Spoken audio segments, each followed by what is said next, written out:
खैर, आप देख रहे हैं बहस बिहार की और आपके साथ मैं हूं विवेक। स्टेट का मामला सुलझता नहीं बल्कि उलझता जा रहा है, लेकिन इसके पीछे कहीं कोई साजिश तो नहीं, क्योंकि जिस तरीके से भरमाने वाले दृश्य सामने आ रहे हैं, जो रिजल्ट में जिन कलाकारों की फोटो आ रही है जिसमें कलाकारी की गई है, जो परीक्षार्थी है उसने खुद अपने हाथों से फॉर्म भरा और उसके बाद किस तरीके से उसके फोटोग्राफ्स पर दूसरी की फोटो चिपका दी गई, कई बातें हुई। इस दौरान कुछ मामले को, इस पूरे मामले को समझाने की हम जरा कोशिश सबसे पहले करते हैं ग्राफिक्स के जरिए कि इस पूरे मामले में क्या है। ये पूरा मामला इसे समझिए कि 15 विषयों के लिए 2019 का आयोजन किया गया स्टेट का। इसके बाद 12 विषयों के रिजल्ट 12 मार्च 2021 को घोषित कर दिए गए। तीसरी बात इस पूरे मामले में है कि 12 विषयों का रिजल्ट जब जारी हुआ था तब मेरिट लिस्ट वाली कोई बात नहीं थी। चौथी बात यह है कि तब कहा गया था कि लगभग सभी की नौकरी पक्की है, मिठाइयां बंटनी शुरू हो गई, लेकिन यह खुशी ज्यादा दिन तक नहीं रही। उर्दू, संस्कृत और विज्ञान का रिजल्ट बाद में घोषित हुआ। इसके बाद इस बात को समझिए कि रिजल्ट के 3 महीने बाद मेरिट लिस्ट की जारी की गई, जिस पर घमासान मच गया। मेरिट लिस्ट में पहले से जो क्वालिफाई करने वाले अभ्यर्थी थे, कैंडिडेट थे, वो बाहर नजर आए और 12 मार्च को शिक्षा मंत्री का बयान आया कि जितनी सीट उतने लोग पास। तो चलिए, इसमें थोड़ी सी राहत की बात थी, लेकिन ये थोड़ा टेक्निकल पहलू इसके बाद शुरू होता। शिक्षा मंत्री और सचिव के बयानों से कैंडिडेट आहत हैं। जो सोशल मीडिया के जरिए अभ्यर्थियों ने बात की थी सचिव से, उसके बारे में भी हम आपको बताएंगे। और सवाल क्या है जरा ये देखिए, उनकी मांग क्या है अभ्यर्थियों के। बिहार बोर्ड ने रिजल्ट के समय ही कट ऑफ नहीं निकाला।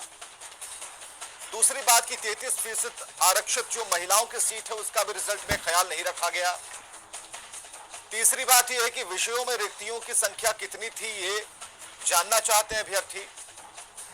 चौथी बात यह है कि रिक्तियों के मुताबिक कितने रिजल्ट जारी हुए हैं, ये भी उन्हें जानकारी चाहिए, जो हम इसके बाद बताएंगे आपको। जब तय सीटों से कम रिजल्ट हुआ तो अभ्यर्थी मेरिट से बाहर कैसे हो गए, ये भी समझाना होगा सरकार को। और विषयवार कट ऑफ के आधार पर मेधा सूची जारी की जाए। चलिए, अभिषेक जी हमारे साथ प्रवक्ता जेडीयू से मौजूद है, कुंतल कृष्णा मौजूद हैं प्रवक्ता कांग्रेस से, अश्विनी पांडे हैं प्रवक्ता टेट एस्टेट शिक्षक संघ से। तीनों का बहुत बहुत स्वागत है।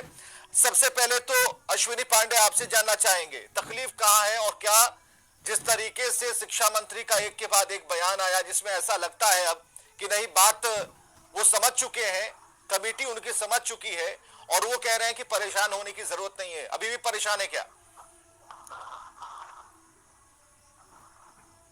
परेशान होने वाली बात ही है, केवल कह देने से कुछ नहीं होता। इससे पहले भी माननीय शिक्षा मंत्री जी, विभाग के सबसे वरीय अधिकारी अपर मुख्य सचिव संजय कुमार जी ने एश्योर किया था हम लोगों को कि आप सबकी नौकरी पक्की है। उसके बाद ये स्थिति उत्पन्न हुई है। तो अब मीडिया में आके कुछ बोल देने से हम लोग को विश्वास तो हो नहीं रहा है। हम लोगों को तो एकदम जितनी सीटें हैं उससे कम लोग जब क्वालिफाई हैं तो मेरिट लिस्ट का सवाल ही नहीं बनता है।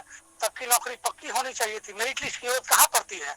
मेरिट लिस्ट की जरूरत वहां पड़ती है जब बहुत ज्यादा संख्या में लोग हों और भीड़ को हटाना हो, तब मेरिट लिस्ट की जरूरत पड़ेगी। जब आपने एक मिनिमम कटअप रखा, जो क्वालिफाइंग कटअप रखा, उसको भी मैक्सिमम लोग ऑप्टेन नहीं कर पाए, आपके सीट से कम लोग ऑप्टेन किए, तो फिर ये मेरिट लिस्ट लगा के और ये लोग किनको लाना चाहते हैं? हमारा सवाल ये है। दूसरा ये सवाल है, उतने जितना लोग क्वालिफाई किया था उतना ही लोगों का मेरिट लिस्ट जारी किया गया है। तो फिर वो जो क्वालिफाई लोग, हम लोग जो क्वालिफाई है कैंडिडेट है, वो सारे लोग बाहर हैं, तो फिर उतनी संख्या में लोग आए कहाँ से? तो संख्या घटनी चाहिए थी। अगर कैटेगरी वाइज जिसको आप सजाते हैं तो उसमें अगर कुछ लोग बाहर हो जाएं, चलिए ये माना जा सकता है, टेक्निकल पहलू हो सकता है, तो फिर संख्या उतनी ही कैसे हो सकती है? स्टेट जो पेपर 2 है उसमें 85 से 31 लोग क्वालिफाई थे। जब 12 तारीख का रिजल्ट था या 21 तारीख को जब मेरिट लिस्ट जारी किया गया तो उतना ही लोगों का मेरिट लिस्ट भी जारी कर दिया गया। तो फिर वो कौन लोग बाहर गए हैं?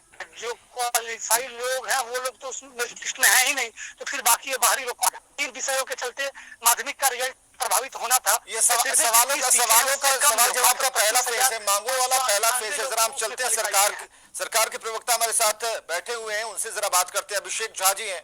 अभिषेक जी, इस पूरे मैटर को लेकर शिक्षा मंत्री जो कह रहे हैं उस पर इन्हें भरोसा नहीं है। कई ऐसी चीजें हुई जिसमें हमें ऐसा लगा कि लगता है कहीं ना कहीं कोई व्यक्ति या फिर कोई संगठन इसमें जानबूझकर अब घी डाल रहा है या फिर एक षड्यंत्र, इसके पीछे कोई साजिश की बुआ आ रही है। आप किस तरीके से इस पूरे मैटर को देख रहे हैं, जबकि शिक्षा मंत्री ने अपना बयान साफ तौर पर कहा है, स्पष्ट की है सारी बातों को। विवेक, आपने ठीक कहा। सबसे पहली बात तो यह है कि सरकार की मंशा पर भले ही लोग सवाल उठा रहे होंगे अपने किसी राजनीतिक लाभ या किसी सोशल लाभ के लिए, लेकिन सरकार की मंशा पर सवाल उठाना कहीं से भी उचित नहीं है। माननीय शिक्षा मंत्री हैं विजय चौधरी जी ने, उन्होंने बहुत अच्छे तरीके से स्पष्ट किया है। हम सब जानते हैं कि यह जो वाकया सामने आया है कि qualified but not in the merit list, NCT के हिसाब से ये जो भ्रम और कंफ्यूजन की स्थिति फैली है, उस पर उन्होंने आगे आकर शिक्षा मंत्री जी ने स्पष्ट किया है कि जरा भी अभ्यर्थियों को घबराने की जरूरत नहीं है। उनके हक में जो भी सबसे बेहतर फैसला होगा वो लिया जाएगा। देखिए, चाहे 2011 की परीक्षा वाले लोग हों या 2019 में जो परीक्षाएं हुई थी जिनका रिजल्ट अभी आया है उनके लोग हों, इनको घबराने की जरूरत नहीं है। कहीं ना कहीं लाइफ टाइम तक इनकी वैलिडिटी है। जो 7वां जो नियोजन प्रक्रिया होगी उसमें भी जो इनकी पात्रता है उसका ख्याल रखा जाएगा और निश्चित रूप से हर किसी को इसमें मौका मिलेगा ही। अभिषेक जी जरा हम चलते हैं, जरा पांडे जी कुछ कहना चाह रहे हैं इस पर। पांडे जी, ये तो कह रहे हैं कि लाइफ टाइम वैलिडिटी है, कहीं कोई दिक्कत नहीं है, उम्र को लेकर कोई सवाल है क्या? कोई दिमाग में कुछ बातें चल रही कि जब हम रहेंगे? बिल्कुल बिल्कुल, उनकी एलिजिबिलिटी हमें वैलिडिटी नहीं चाहिए, हमें ज्वाइनिंग लेटर चाहिए ना। वैलिडिटी उसमें उम्र का ये है, बाधा है। मान लिया कि अभिषेक झा जी है, 33 साल जनरल का उम्र है, अगर 36.5 साल में वो अभिषेक झा खुद क्वालिफाई किए रहते और उनको सरकार कहती कि हम आपके सर्टिफिकेट की वैलिडिटी लाइफ टाइम कर देते हैं, बशर्ते कि आपका उम्र बचा होना चाहिए। ये तो दोहरा मापदंड है ना। और आपने एक चीज और कहा था, राजनीतिक पार्टियां जो करे, वो सत्ता हो या विपक्ष हो, उससे हम लोग को मतलब नहीं है। जिसको जो राजनीति करना है करे। हम कैंडिडेट लोगों को, हम बाकी जितने लोग हैं सबको हम लोग को ज्वाइनिंग चाहिए। हम लोग उस पचे में नहीं फंसना चाहते हैं पक्ष विपक्ष के। हमारे साथ न्याय हो, हम लोग यही चाहते हैं। कौन लोग प्रदर्शन करेंगे, क्या करेंगे, वो नहीं, यहाँ पर बात अटकनी नहीं चाहिए, ठीक है। राजनीतिक लोग बात करें, हम लोग को ज्वाइनिंग चाहिए, आवश्यकता है, हम लोग को ज्वाइनिंग चाहिए। नहीं, ठीक है। अश्विनी पांडे जी, अब जवाब सुनिए अभिषेक जी। पूरे मामले को लेकर संवेदनशील है जी। मैं बस पांडे जी से ये कहना चाहता हूं कि थोड़ा बस धैर्य रखने की जरूरत है। सरकार इस पूरे मामले को लेकर संवेदनशील है। आपने देखा है कि लंबे समय से यह मामला चल रहा था, लेकिन अब हम निष्कर्ष तक पहुंचने की ओर है और शिक्षकों के हित में, आप लोगों के हित में जो सबसे बेहतर फैसला होगा सरकार वही फैसला लेगी। मैं आप लोगों को टीवी चैनल के माध्यम से भी आश्वासन देने के लिए तैयार हूं।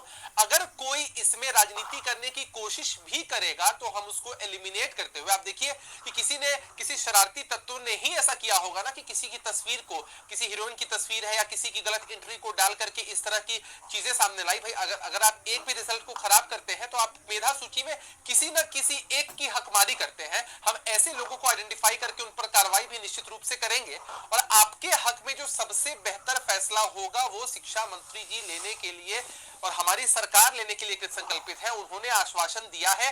थोड़ा धैर्य रखने के लिए मैं आप लोगों को भी कहूंगा कि जरा भी विचलित ना हो, ना इसको किसी भी कीमत पर। लेकिन आपत्ति का तब है ना अभिषेक जी, जब उनका ये कहना होता कि हमें वैलिडिटी नहीं चाहिए, हमें तो नौकरी चाहिए। हमने मिठाई पूरे गांव में बांट दी है, अब इसको लटकाइए मत या देर मत की जो उम्र निकल जाएगी ना विवेक जी। नहीं, ऐसा कुछ भी नहीं होगा। देखिए, मार्च के महीने के बाद से हम सब ने देखा है कि कोविड का समय था, लेकिन उसके बावजूद डिपार्टमेंट की तरफ से अपना काम किया जा रहा है। इन लोगों ने मिठाइयां अगर बांटी हैं तो निश्चित रूप से उन मिठाइयों का अर्थ होता है।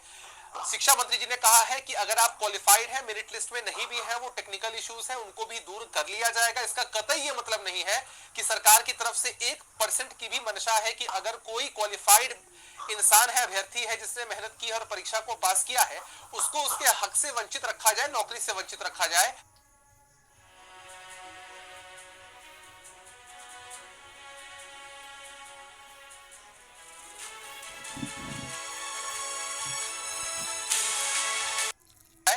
शिक्षकों का बहुत अहम रोल होता है समाज में, हर कोई जानता है इस बात का। मैं खुद भी एक शिक्षक के रूप में, लेकिन अभ्यर्थी आप पर भरोसा क्यों नहीं कर रहे? जानता हूं विवेक जी, अभ्यर्थियों को भरोसा क्यों नहीं हो रहा सरकार की बातों क्या है कि जब चीजों में नहीं, आप अश्विनी पांडे जी को भरोसा दिला दीजिए। नहीं, मैं तो आपके टीवी चैनल के माध्यम से भी अश्विनी पांडे जी से मेरी बात भी हो रही है, आपके माध्यम से